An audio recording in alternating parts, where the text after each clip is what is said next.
come in, have a course, they pitch the course, and they leave and go out of the country, or leave and go out of the state. And then you gotta go find them, and you get to talk to their assistant. And to talk to them, you gotta go ahead and pay a whole lot more. And this isn't that right here. This is someone who does these deals here and has this individually coach successfully here. Do you ever understand the value in that right there? Do you feel me understand the value in that?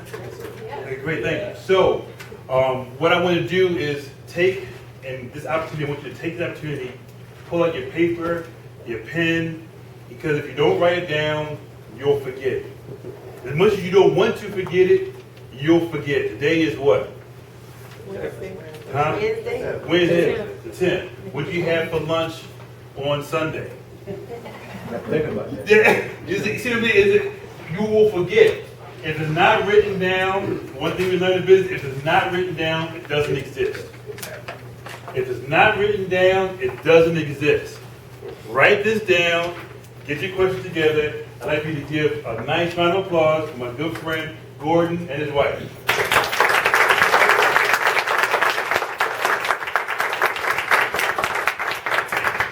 She's my better half. Her name's Molly. I'm Gordon. I'll do mine real quick because I'm not really important in this. I'm Molly, and I'm with Keller Williams Realty. I'm a realtor. I work mostly with retail, but of course investors also, so I'm investor friendly. Work mostly Baltimore County, Baltimore City.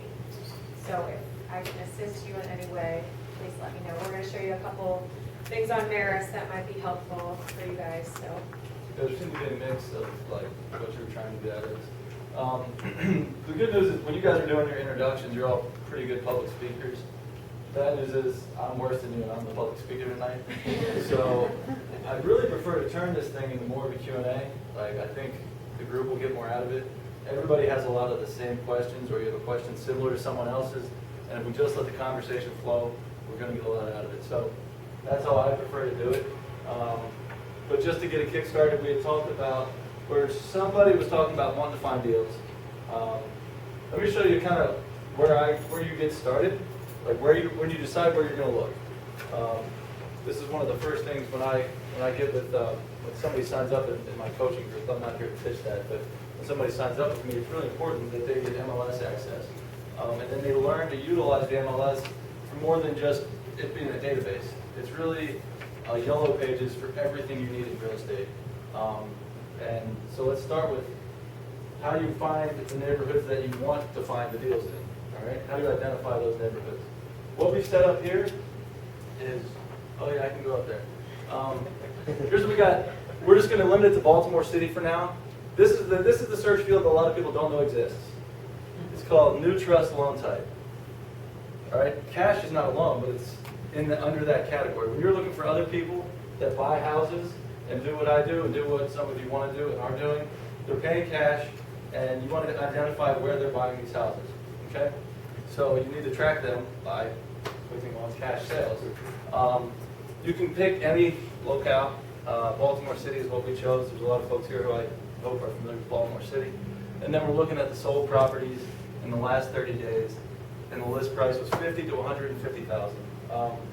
We can talk about why I chose that price, mostly because there's so many that you won't be able to really wrap your arms around the information if we get outside those bounds.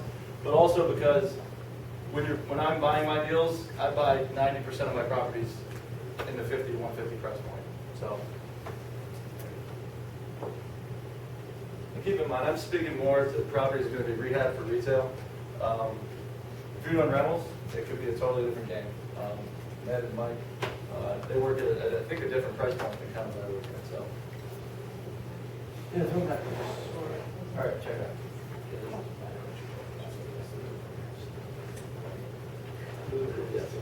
All right. You can only do 50 at a time. It's the worst part of Maris. You can only do 50 houses at a time. It'd be awesome if you could do them all. But when I look at this, I see here, right? I see a cluster kind of up here. Okay. And keep in mind, we're only looking at the city. Some of it would flow over into Baltimore County, but let's back up and let's go up one to the next page and see page 2 and map those real quick.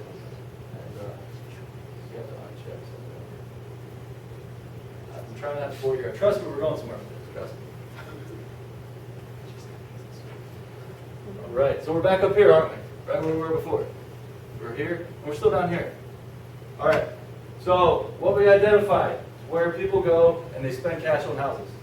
So the second part, if you're gonna flip a house, whether you're a wholesaler selling it to a guy like me, or you're me rehabbing it and selling it to your retail bar, you've gotta be able to sell a house that'll sell quickly, 30 days or less, right? That's kind of that's my cutoff. If it's in a good neighborhood and it's priced right, there's absolutely, and it's a well-done property, there's absolutely no reason that it shouldn't sell in 30 days or less. So that's on the retail side. So let's back it off and look in Baltimore City, our properties that sell. So we're going to eliminate the cash. You could say not cash. And then we'll say sold, or get rid of the list price. And let's see how many we get. Cross your fingers. That's close. And that we should do it. Sorry. Back up. Days on market.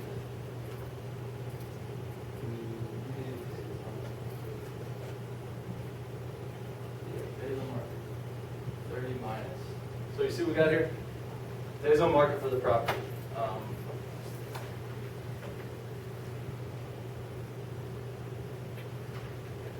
Wrong database.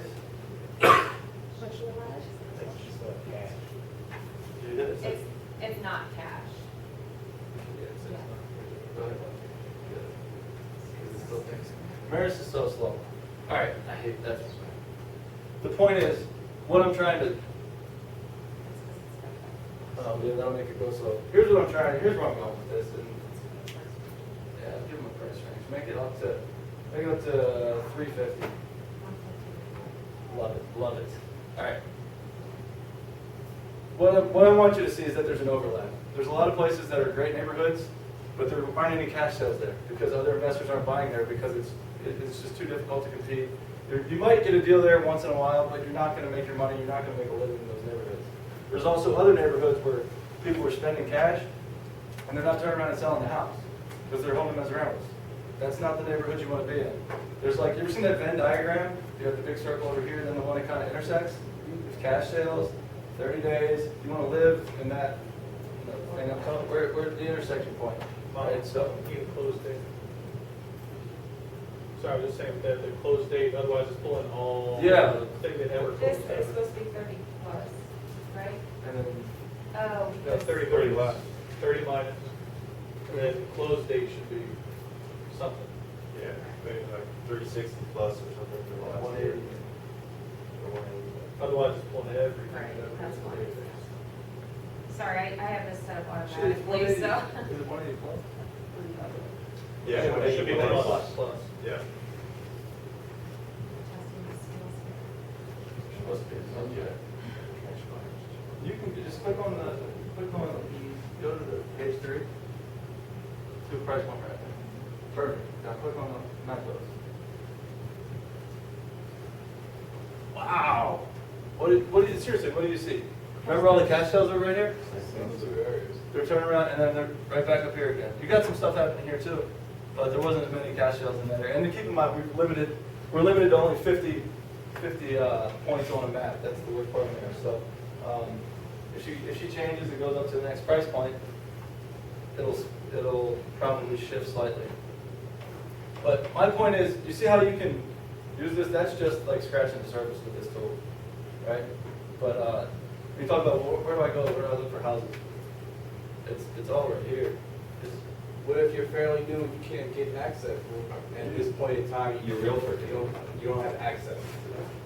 Yes, and you can also work directly with a realtor. I would never recommend that anybody do anything illegal, but I'm sure you can find a way to work it out with your agent. And you can also become an agent's assistant.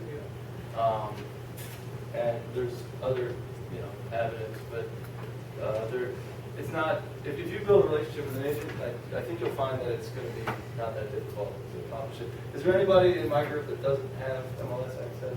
No, you don't, right? So no. My point is that you can, if you take a week or two and kind of reach out to an agent, build that relationship. So how I like to put it is, I really need to do my own homework.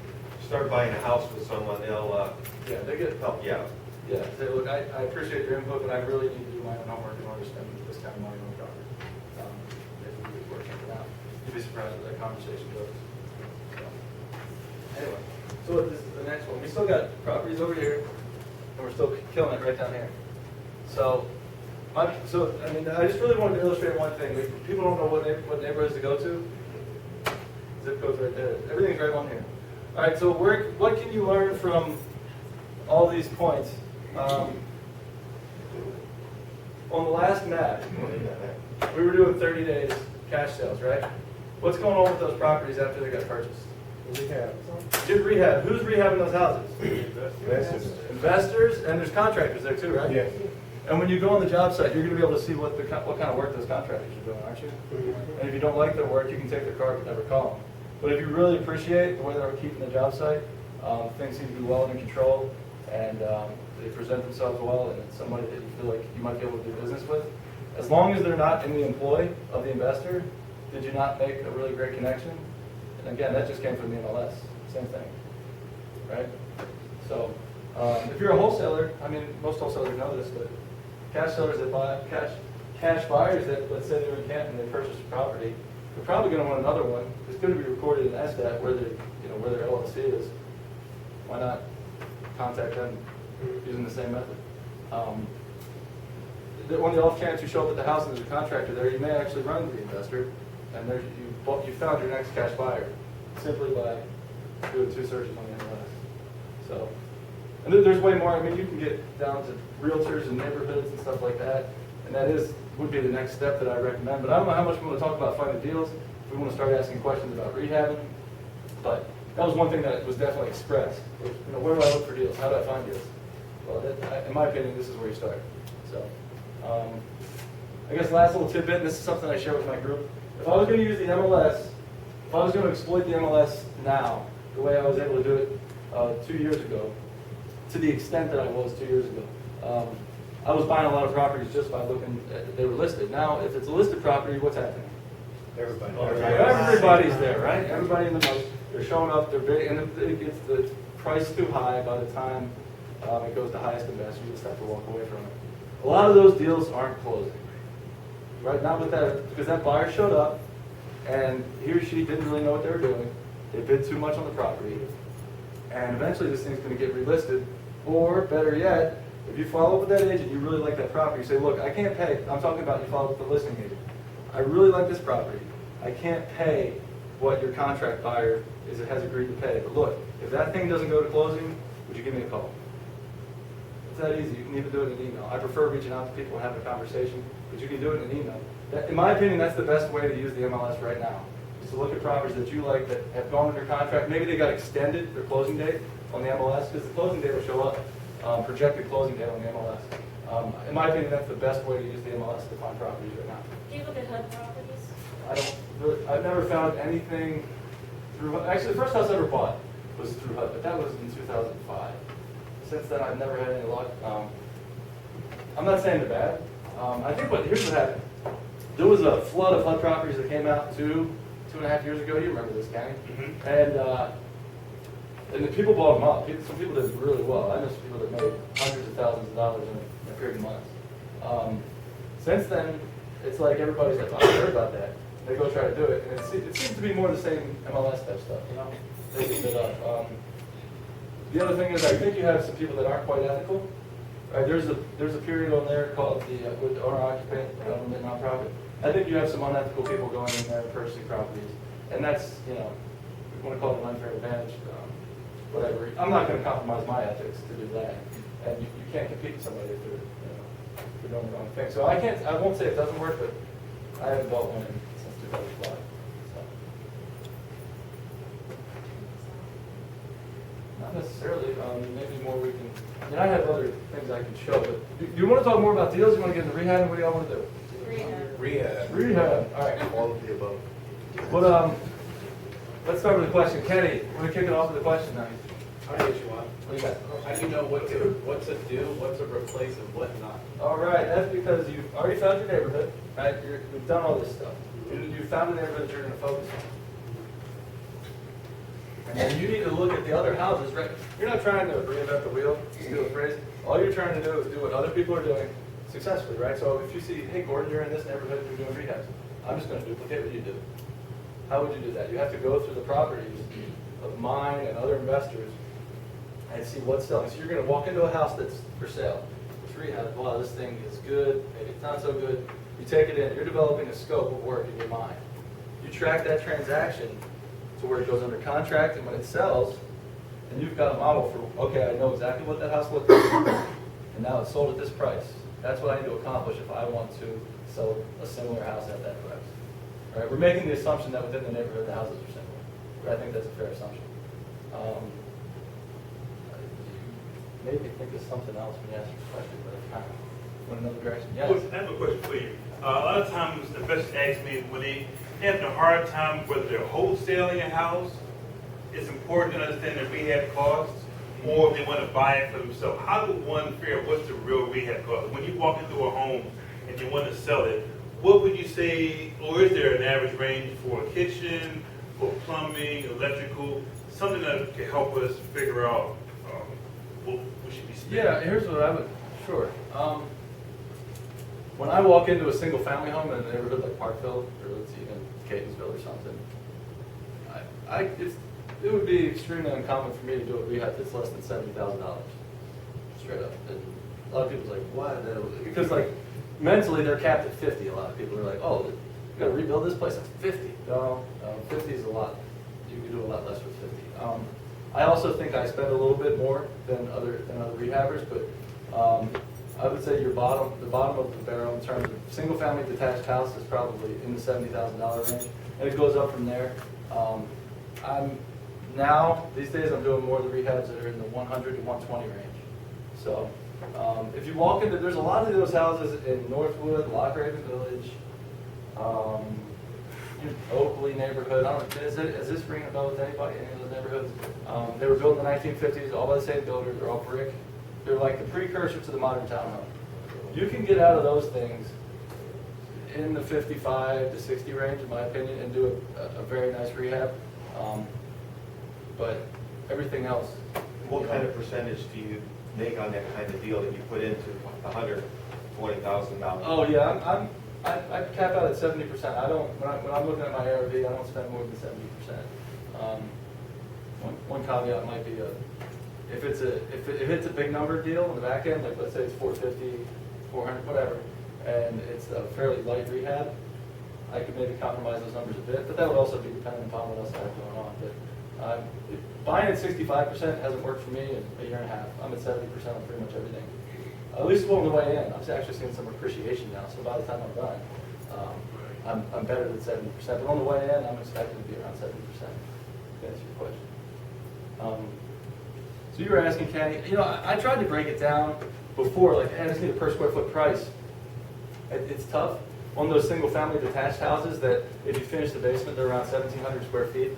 A $40 per square foot, probably, let me just double check my number, but I think I tried to do that once and I was like, I'll just do a per square foot calculation. Does that make sense? 1,700 times 40?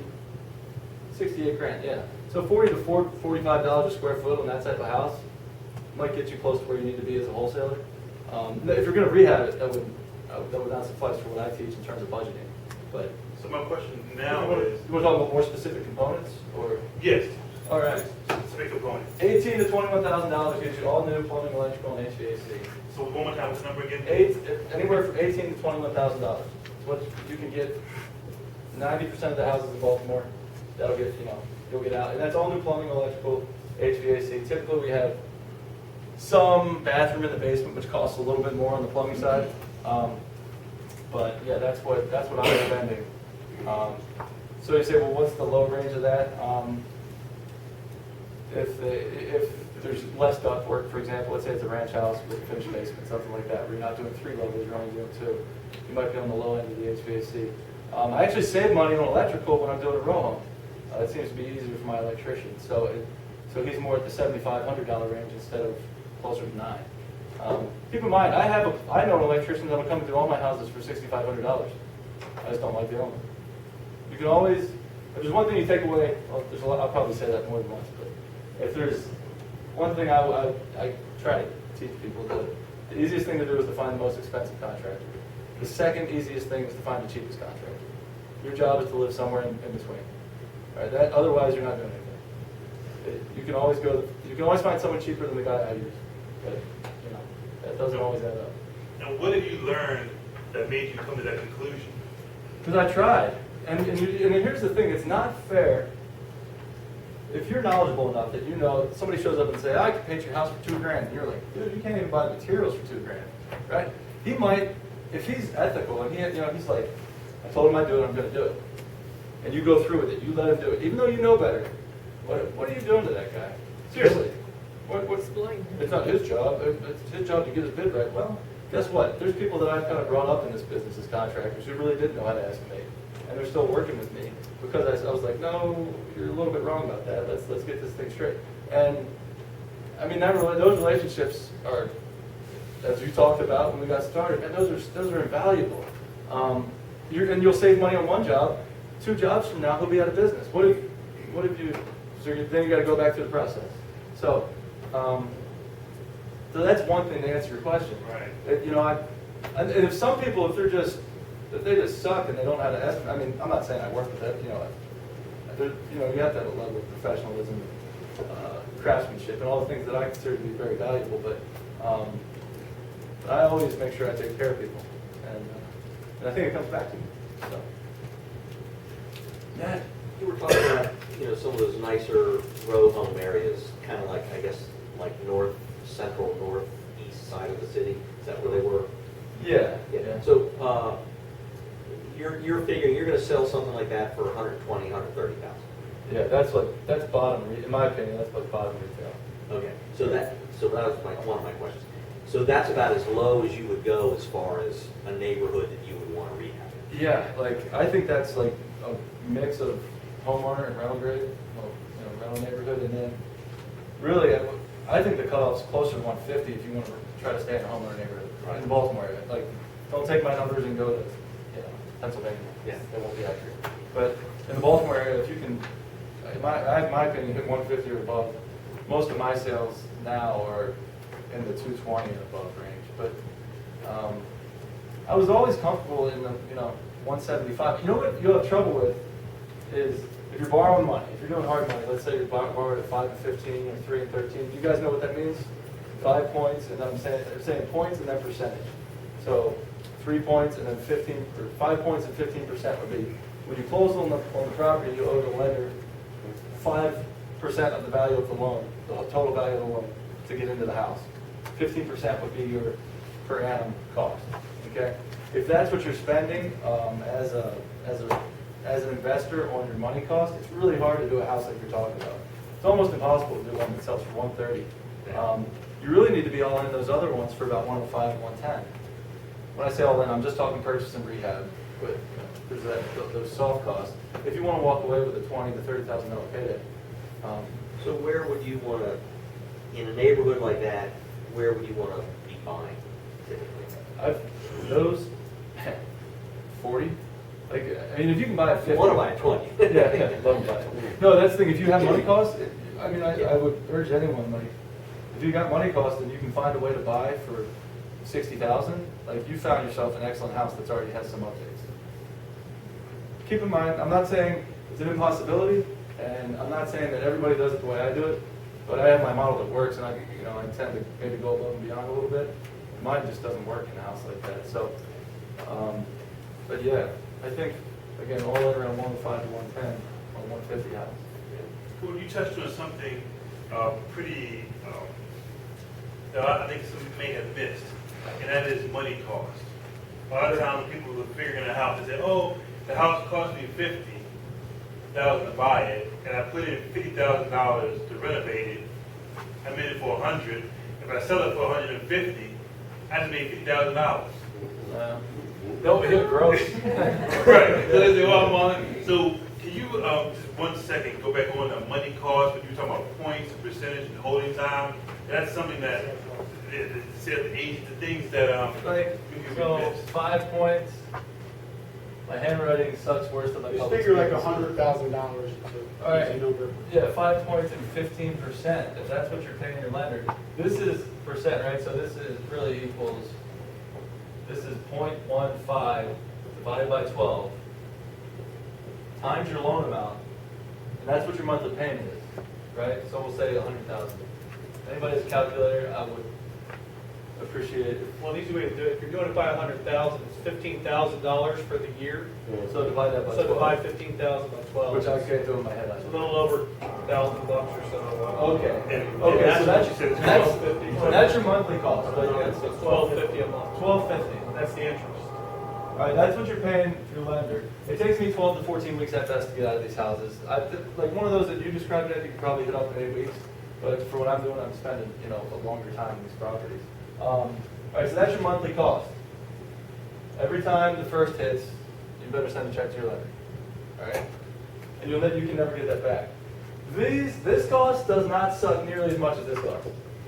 Because this is something you give them at closing, and you can't ever get back. You can control this one by going faster, right? And not making mistakes and being aggressive and motivated. This one is what they get just for wiring it to the bank, or wiring it to the title company. And here's the thing, if you got a $100,000 loan, it's really probably 50 purchase, 50 rehab, right?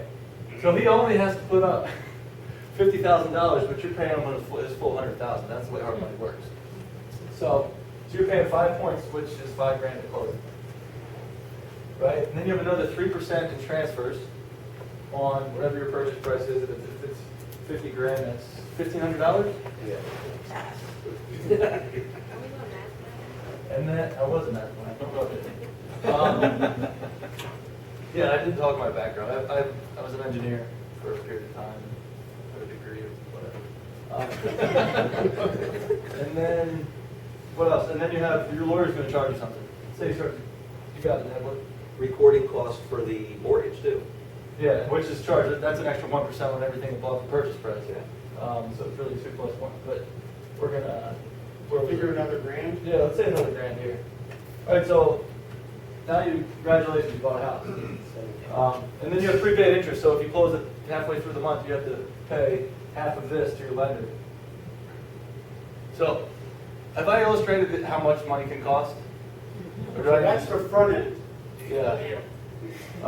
Yeah, so let's say you buy a house and close on May 15th, right?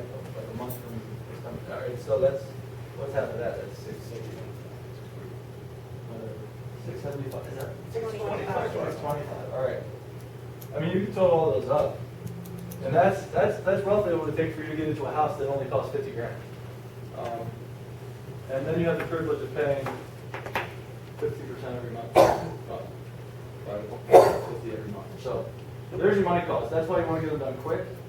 And so this is important. But really, when you stop paying your money costs, this isn't when the rehab is over. You stop paying your money costs when you sell the house. All right?